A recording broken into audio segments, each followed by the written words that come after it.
Alors les grands enjeux de la transition écologique, ils sont à plusieurs niveaux. Déjà, il y a un enjeu, c'est celui de l'acceptation de la population valettoise de cette transition écologique. Le deuxième, c'est qu'il faut que la Valette continue à se verdir et aussi à se moderniser. Le troisième enjeu, il faut que toutes les actions que nous mènerons en faveur de la transition écologique soient économiquement viables. Parce qu'il me semble important, non pas de penser à la transition écologique, mais de la réaliser.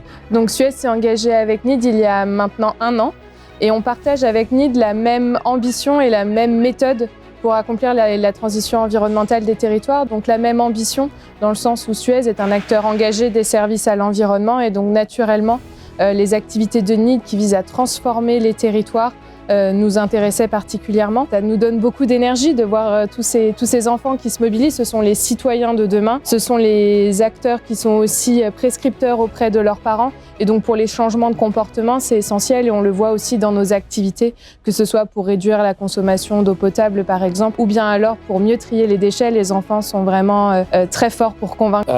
Fortil a rejoint et suit NID depuis 2 ans. C'était juste une évidence parce que c'est bien plus qu'un alignement à notre politique RSE. C'était vraiment sine qua non à notre ADN, que ce soit ce volet éducatif sur tous les projets, sur le projet qui est créé autour des enfants en les rendant acteurs, et ce volet environnemental qui est clairement dans notre nouvelle typographie baseline. C'est Fortil pour une performance durable, une entreprise qui se veut à visée régénérative. Donc, le programme Régénération, c'était juste une évidence. Ça permet d'aller plus loin et ça cochait toutes les cases. Donc, ce volet d'engagement externe où on a un fonds de dotation, un mécénat dédié uniquement à ces sujets.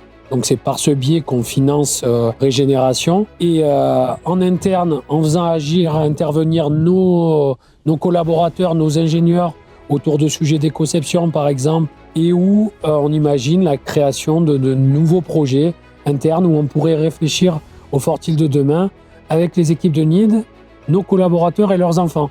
Donc voilà, c'est un partenariat à tous les niveaux et depuis 2 ans et on espère qu'il nous emmènera le plus loin possible. Ensemble.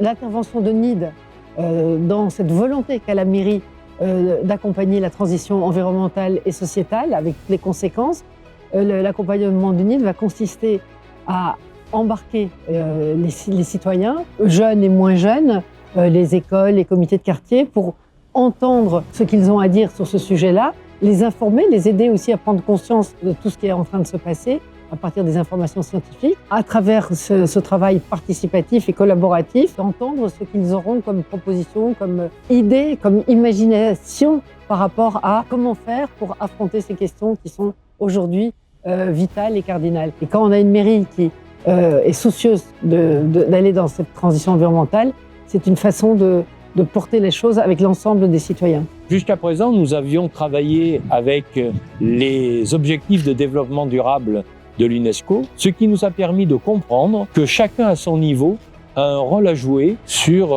une action beaucoup plus globale. NID va nous permettre de nous apprendre, de nous faire connaître justement les moyens que nous avons de travailler pour cette mutation, pour cette transition écologique. Et surtout, la méthode NID me plaît beaucoup parce que c'est une méthode qui permet de faire participer les enfants, les seniors, les écoles, mais aussi les quartiers, mais aussi l'ensemble des Valettoises et des Valettois qui vont ainsi co-construire ce projet. Et ce projet, ce sera à nous, ensuite, la municipalité, de le mettre en œuvre.